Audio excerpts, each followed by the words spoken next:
Vamos elevar os nossos pensamentos a Deus Pai Todo-Poderoso, sintonizarmos com os amigos espirituais que aqui se fazem presente nessa casa constantemente, que nesse momento, nessa noite de sexta-feira, possa se aproximar ainda mais de nós, através dos nossos campos mentais, dos nossos campos emocionais, para que possamos assimilar com mais intensidade certamente aquilo que a espiritualidade nos trouxe nesse dia através do verbo do palestrante desta noite.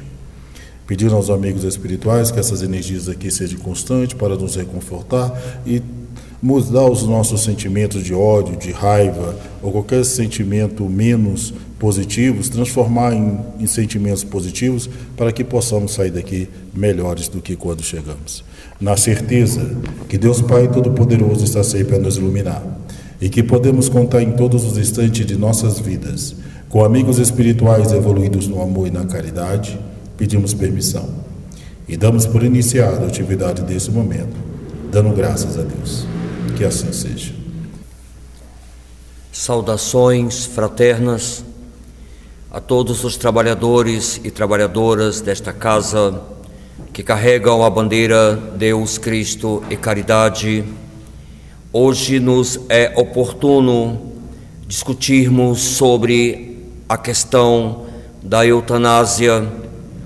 Infelizmente, para nós espírita que temos uma compreensão maior, fruto dos nossos esforços na busca do entendimento, de compreendermos que somos espíritos imortais. O próprio Jesus, há mais de 2000, semeando o amor, já no Sermão do Monte, quando ele menciona bem-aventurados os aflitos, quem sabe nós participamos diretamente como ouvinte do sermão ou indiretamente, e ao longo desses séculos amadurecemos em busca do entendimento da valorização da vida enquanto vivos, entre aspas, no sentido figurativo, já que o espírito é imortal, e que a terra, como uma escola terrestre, uma oficina, nós devemos aproveitar cada minuto, cada segundo da experiência necessária.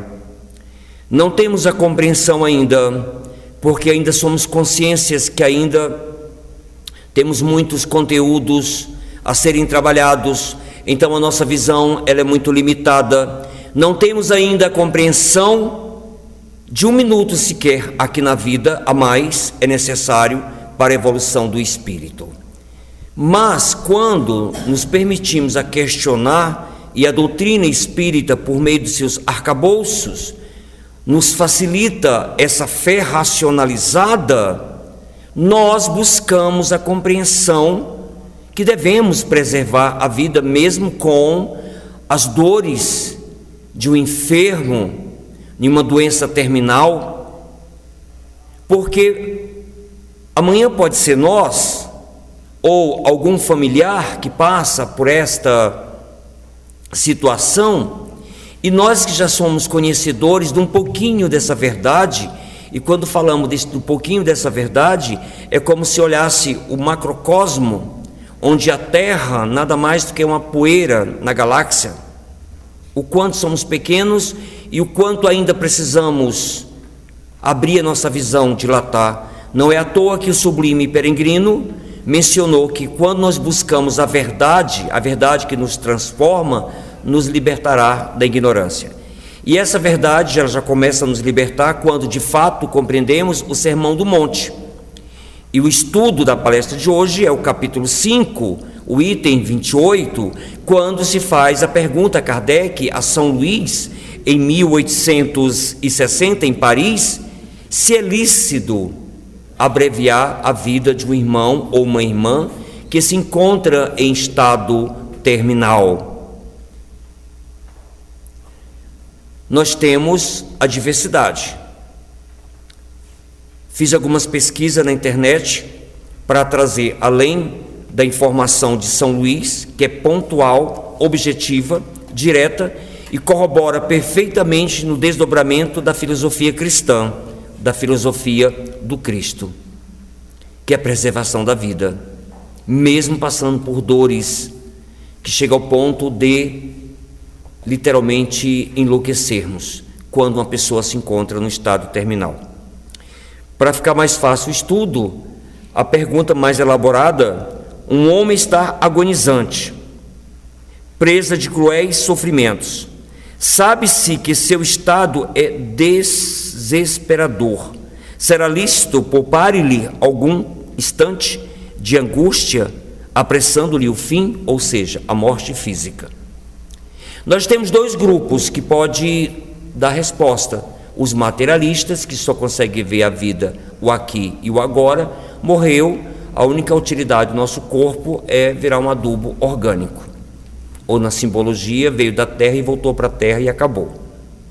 Mas a nós que somos espíritas, que já temos um pouco de discernimento e nos permitimos questionar, porque aí é onde entra um dos pilares do espiritismo, que é a filosofia, as indagações e as ciências que corroboram com as comprovações de vida após morte, que a vida continua. Então cabe a nós, que já temos esse campo teórico muito bem alicerçado, já que somos espírita, e eu fiquei me questionando para que serve essa base de conhecimento, de entendimento, se muitas vezes nós não somos aquilo que o Cristo pede em termos de potencialidade, ao quando visitarmos os enfermos que estão a caminho de uma doença terminal, que todos são possibilidades, por intermédio daquilo que Jesus fez, visitando os enfermos, aplicando passe, dando atenção, compreensão, olhando no olho a olho. Eu te entendo, eu te compreendo, a dor que você passa, mas ao mesmo tempo aliviando e aumentando a fé daquela pessoa.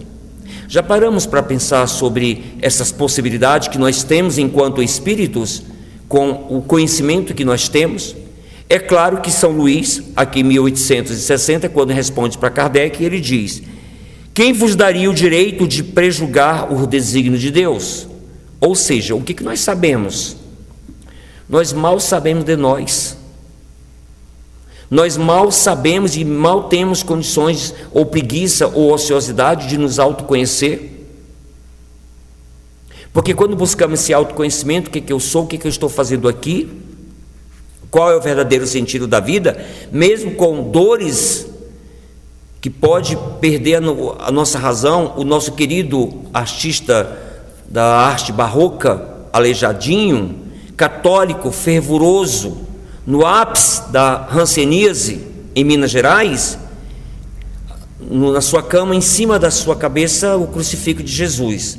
A dor foi tão grande que não tinha remédio nenhum paliativo para aliviar a dor, que ele mandou Jesus, aqui eu adaptando, claro, a linguagem, vale a pena assistir o filme do Aleijadinho, mandou Jesus plantar batata no Himalaia.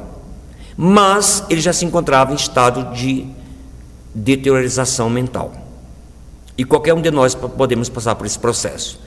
Até onde eu sei, não foi praticado a eutanásia no Aleijadinho. Mas ele chegou no cume da loucura. E qualquer um de nós também podemos chegar a esse estado.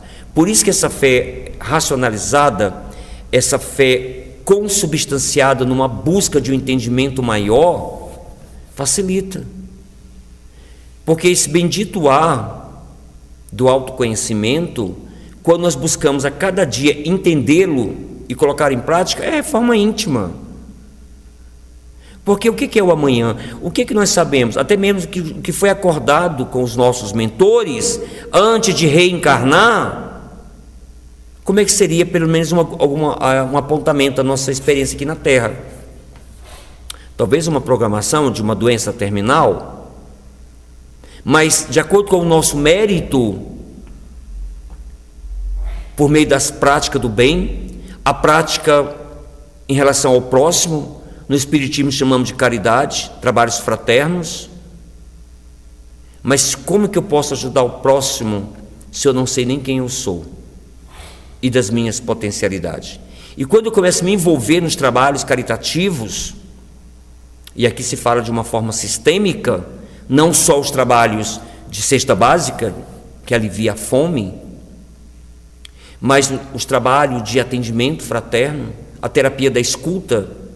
Quantas pessoas nesta casa espírita têm a paciência e o exercício da terapia de ouvir aquele que precisa colocar para fora, porque se não coloca para fora, se não for uma doença terminal, pode ser um suicídio. O Pátio Brasil é conhecido como o shopping mais famoso do Brasil, infelizmente, pelos casos de suicídios. Então fica para nós essa indagação filosófica, e buscando a ciência em pleno século XXI. Na década de 90, George Bush falou que a década de 90 era a década da decodificação do cérebro. E hoje chegamos na chamada inteligência artificial, que nos assombra. Ou seja, o que nosso irmão PC colocou na abertura da palestra, do irmão que está lançando o livro, que está colaborando com as pesquisas científicas sobre a imortalidade da alma. Cada dia que passa, nós temos mais argumentações para nos alicerçar de ter mais um pouco de tempo, de paciência, quando é um caso de uma doença terminal. Porque, como fala aqui no próprio Evangelho, no final do Evangelho, do item 28, 1 minuto a mais, segurando mais um pouquinho de dor, é tão significativo, porque nós não sabemos como foi feito e acordado a nossa programação espiritual. A priori tinha uma doença terminal, para expurgar as toxinas psíquicas que trazemos agregada no perispírito, e com o tempo essas doenças que já trazemos de outras encarnações, de uma forma genuína e depurativa, já que estamos no planeta de expiações e prova, agora que está acelerando a transição planetária para uma nova era, para o mundo de regeneração, precisa limpar os corpos ou copos que estão sujos. Sujos de quê? Maculados. Maculado de quê? De prepotência, de orgulho, de vitimismo, de preguiça, de ociosidade. Às vezes eu até brinco. Aí já peguei uma chamada de me chamar na mesa mediúnica, que fala assim: desacelera, desacelera, daqui a pouco vai ter um infarto, ou seja, vai ser um suicídio indiretamente. Aí eu penso, acho que eu fui vadio, só pode, encarnação passada, não aproveitei nada. E aí essas doenças, quando elas vêm, como nós que somos espíritas, dizemos que somos espíritas ou espiritualistas, seja qual for o termo adjetivo para falar de uma consciência que tem uma visão aberta, não entendemos que a doença ela é necessária, que a doença é um processo de purificação. Dói aqui? Dói. Podemos até perder a consciência, se caso não usarmos a morfina, podemos, outras drogas paliativas para aliviar a dor. Mas cadê a nossa percepção enquanto espíritos imortais? São Luís, aqui no item, ele fala: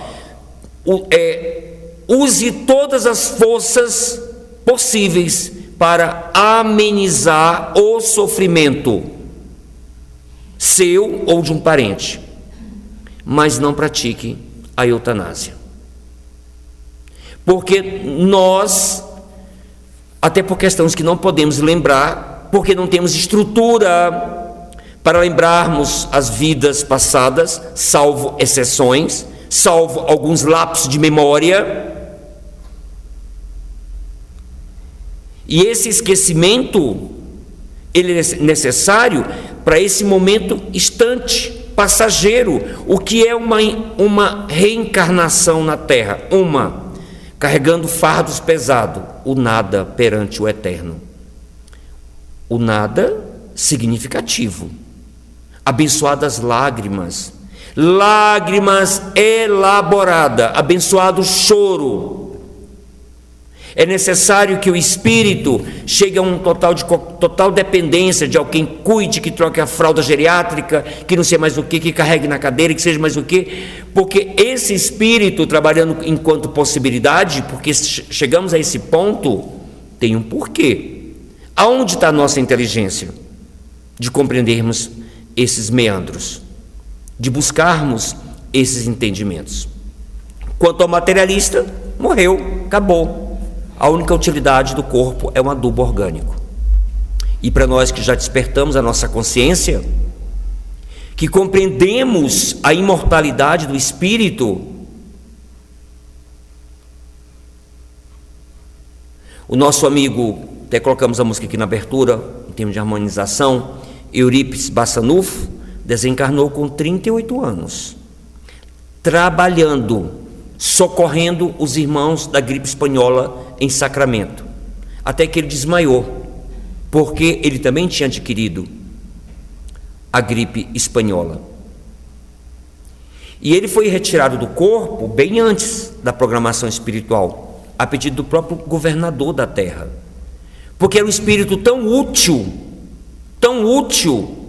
que precisou coordenar a criação do Hospital Esperança, na erraticidade, para receber principalmente os religiosos, que foram boas pessoas aqui na terra, fizeram muitos trabalhos caritativos, ajudaram muito, mas esqueceram de si mesmo. Eu projeto para fora, e eu quero ajudar o próximo, e como é que eu posso ajudar o próximo se eu estou doente? Se eu não quero trabalhar os meus bagulhos, os meus entulhos emocionais? E é uma bênção. É uma bênção chegar no Hospital Esperança e ser recolhido para dar continuidade ao tratamento. Então perceba que, desdobrando mais o conceito aqui do Evangelho, não só focando na eutanásia, mas também em casos de espíritos que desencarnam e ainda continua doente na UTI, no plano espiritual, passando por cirurgia, vomitando entulhos, tudo que guardou dentro, oculto. O caso do Marcondes é muito interessante, porque foi uma liderança espírita no Goiás. Claro que Marcondes é um pseudônimo, a espiritualidade é ética, jamais mencionaria o nome do encarnado enquanto esteve aqui na terra. Fez um trabalho gigante, só que pulava o muro, traía a sua companheira, e quando chega no Hospital Esperança pensa que vai conseguir camuflar. E é tão interessante, essa cena é descrita no livro Lírio de Esperança, que é um livro mediúnico, que é a irmã Dufour, a médium que trabalhou com Allan Kardec, que agora se encontra na cidade trabalhando com Joana de Ângeles, Hamed, Miramês e tantos outros que estudam o psiquismo humano. Ele começa a bater boca com o mentor dele. Quando o mentor fala, o que é que você oculta aí dentro? Claro, o mentor já sabia que ele ocultava, até mesmo enquanto encarnado. Ele fala, quem é você que entra na minha intimidade? Gente, olha só, nós estamos guardando as coisas ocultas. Está na Bíblia, nada fica oculto. E desencarnamos doente. Ainda queremos chegar no mundo espiritual cheio de vantagens, cheio de razão. Percebe o quanto nós somos crianças ainda no aspecto espiritual? Quando fazemos analogia a um planeta de expiações e prova, é até normal. Ainda somos crianças infantis, sem maturidade espiritual. Porque quando entendemos que a doença é o último recurso, que pela misericórdia, quando Jesus fala, bem-aventurado os aflitos, porque serão consolados. Aí a nossa visão, com todo respeito, eu, ministro do treinamento, gosto muito de usar metaforicamente a galinha, com todo respeito a galinha, uma visão curta. Cadê a águia? No sentido metafórico, de olhar de forma mais ampla. Dois casos que eu pesquisei na internet que me chamaram a atenção. Na Colômbia, já foi permitido a eutanásia.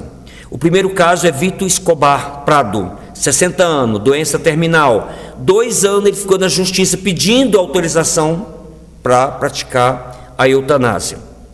E aí o caso dele, né, doença terminal mesmo, mas na reportagem não fala qual é o conjunto de crenças e valores de Víctor Escobar Prado. No entanto, a Marta, também colombiana,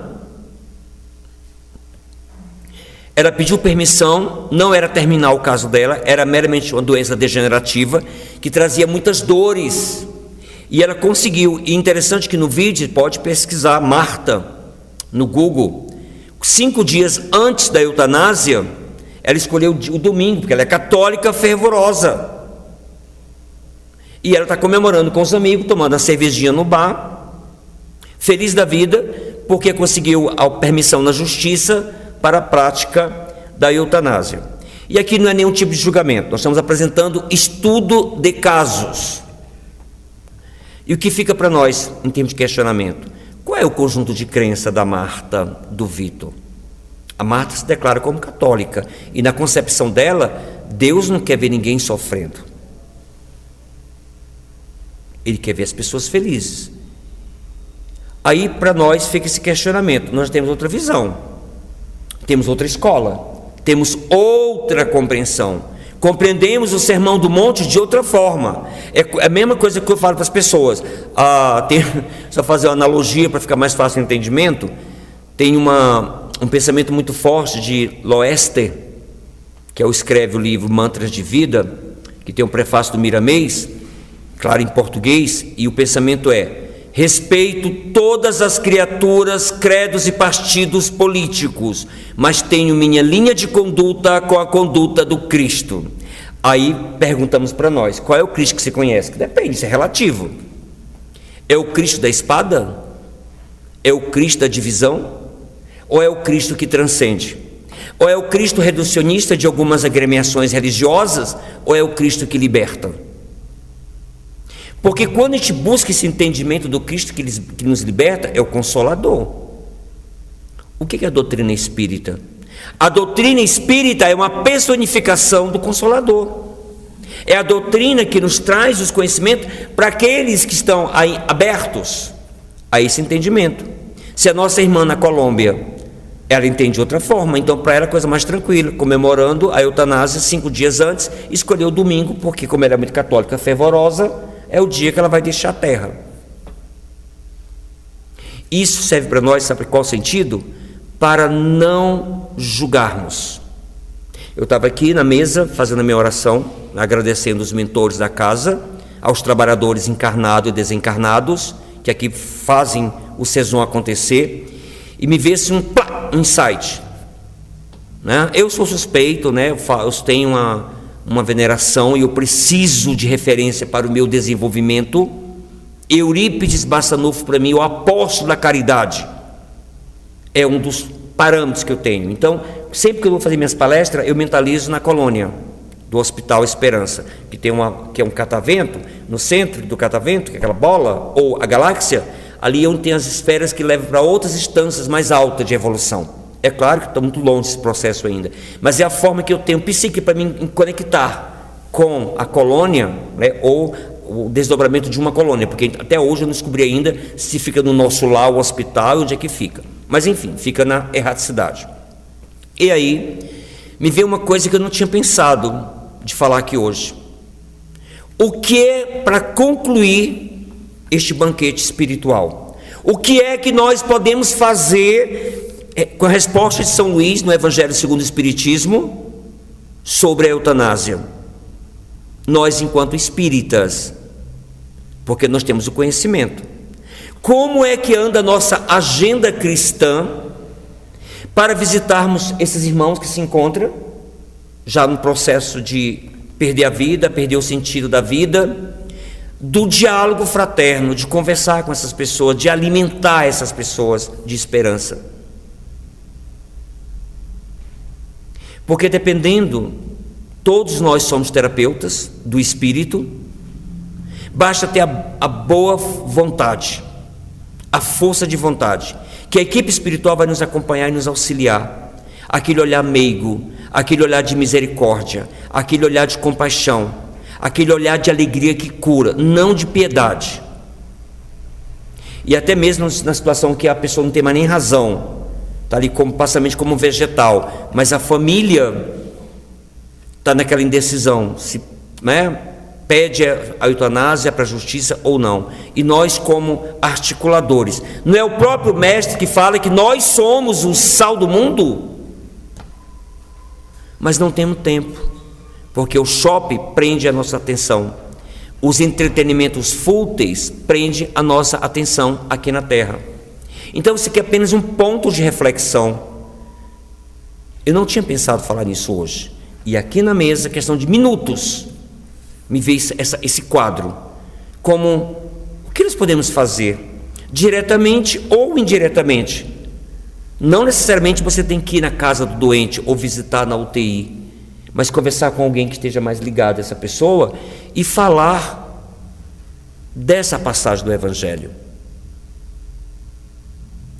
E dessa forma nós estamos movimentando, levando aquilo que Jesus fez na prática, a esperança. Porque a pior morte que existe é a morte psicológica, não é a morte física. E muitos estão morrendo psicologicamente, continuando doentes do outro lado, porque o Marcondes pergunta: mas eu tinha câncer, morri de um câncer violento em Goiás, e cheguei aqui com câncer, como é que pode? E o mentor fala: o seu câncer está aqui, nas coisas que você não resolveu internamente. O teu câncer foi gerado disto, de coisas de vidas passadas que você vai só empurrando com a barriga. Só para reflexão, para a gente fecharmos, o tempo urge. Me veio também aquela história não sei se é a Dinamarca, mas enfim, é a colônia, a Groenlândia, conhecida por nós. Aí eu não sei se o país responsável é a Dinamarca, mas foram 30 anos para mudar uma cultura dos esquimós, porque era muito natural. Os pais estão idosos, deixa os pais no deserto gelado, ou coloca naquele gelo, naquela água gelada da Groenlândia. Com 5 minutos nós aqui do Brasil morremos. Então, para os esquimós, muito simples, faz parte da cultura, a morte dos pais, dos velhos, como eles diziam, que não tem mais nenhuma validade. E como é que a Dinamarca conseguiu mudar essa cultura, já que é responsável pela colônia? Foram 30 anos. Eu estava conversando com a nossa querida professora da creche, Elvira, do Instituto Integridade, Maria Madalena, o trabalho tão bonito que faz com as crianças. Foram 30 anos educando as crianças a nova ideia de não matarem os pais na velhice. E com 30 anos mudou a cultura na Groenlândia. O infanticídio no Brasil, dos povos originários, que quando nasce uma criança com deficiência, com mancha ou gêmeas, é comum em boa parte das aldeias matar essas crianças, enterrar essas crianças vivas. Como é que se bate com uma cultura de frente? Carlos Terena, um trabalho fantástico, acho que é Carlos Terena, de visitar as aldeias e sensibilizar os mais velhos, os mais jovens, a não a prática da matança das crianças indígenas.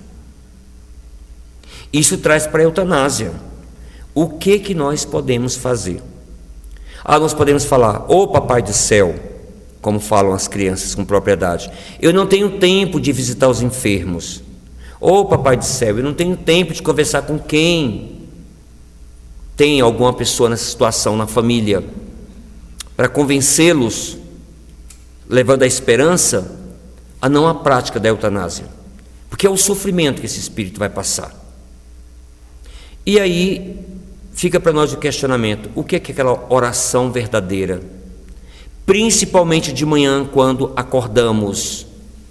A nossa oração é uma oração morta, só de lábios repetitivos, repetindo? Está pensando aqui, orando, e já pensando no pão que tem que comprar na padaria?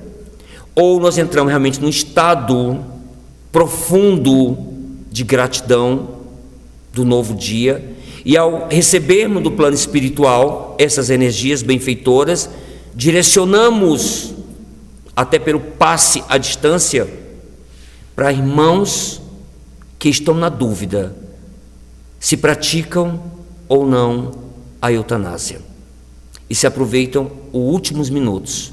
Eu vi o caso de uma jovem adolescente nos Estados Unidos. Ela foi entubada, ela entrou em coma e depois de, 20 anos ela acordou e voltou a viver. E houve um caso até triste, que ela engravidou em estado de coma. Aí foi feita a perícia, achavam que era o médico, aí descobriram que não foi o médico, foi um rapaz do serviço geral que estava pintando, a moça muito linda, e ele a violentou, ela em coma, e a enfermeira, fazendo a vistoria para limpar o corpo, deu um susto, um grito, porque viu a barriga dela um pouco inchada. Era um bebê. Olha que coisa louca. Os amigos se reuniram, os familiares, na época do acidente, que ela entrou em estado de coma, sem nenhuma perspectiva de acordar, e fizeram vaquinhas para mantê-la viva, ligada aos aparelhos. Depois de 20 anos ela acorda, e quando ela acorda já com a filha.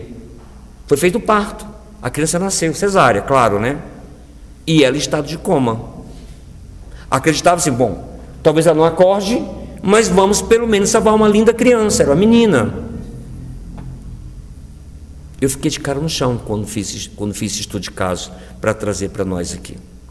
Então, quem somos nós para dizer que já limpamos o nosso perispírito por intermédio da abençoada doença, que podemos ocorrer como Marcondes no mundo espiritual, continuar doente do outro lado. E o pior detalhe, né? Tirar a própria vida, consciente ou inconsciente, por conta da família, quando toma essa decisão. Bom, acho que esse é o ponto de reflexão. Já chegou o horário para fazer uma oração. Como faz a oração de fechamento? E aqueles que puderem fechar os olhos, sentindo a vibração da música. Ó Mestre Jesus, médico de todos nós, professor maior, governador, exemplo a ser seguido, nós só temos que agradecer por este banquete, Mestre, por essa equipe espiritual que nos auxilia por intermédio do passe magnético, essa chuva de bênçãos, chuva de amor, de misericórdia, de discernimento, Jesus, de alegria por aproveitarmos cada minuto, cada segundo nesta abençoada reencarnação. E pedimos por todos os irmãos que se encontram na dúvida se tiram ou não a vida, que sejam envolvidos amorosamente, Mestre, desdobrando este passe que estamos recebendo, envolvendo irmãos e irmãs, alimentando a fé, alimentando o amor, a esperança. Compreendemos, Mestre, a dor física, mas com certeza a dor moral é maior e muito maior do que a dor física. Que o teu bálsamo, Mestre, passe em todas as nossas feridas, cicatrizando-as, e que amanhã ou hoje mesmo, retornando para os nossos lares, abençoados lares, levamos este alimento espiritual, a esperança, a caridade, a necessidade de visitarmos os enfermos, como tu fizeste, Mestre, como nosso irmão Eurípides, como nosso irmão Chico Xavier, irmã Dulce e tantos outros irmãos e irmãs da caridade, não perderam tempo de levar o amor, o carinho, o afeto e a fé. Pedimos também que possa fluidificar esta equipe espiritual, a água, a abençoada água, ao bebê-la, fortaleça os nossos corpos, físico, mental e emocional.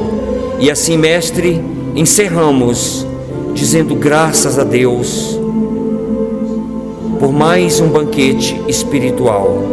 Que assim seja.